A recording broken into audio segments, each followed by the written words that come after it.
Question: why settle for normal when you can strive to be the best? I don't aim for normalcy. I aspire to make a difference in everything I do. For me, making a difference means being the best version of myself. If you're content with being normal, blending in with the crowd, and not realizing the potential within you, that's your choice. But let's be clear, being ordinary means accepting mediocrity, and that's not something I'm interested in.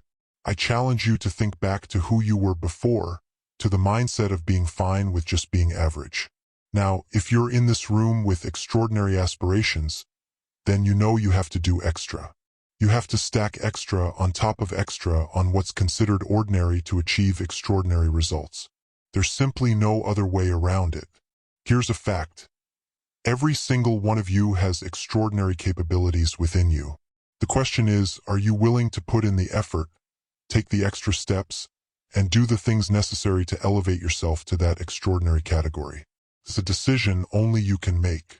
And at the end of the speech, subscribe, hit the like button, and leave us a motivational comment.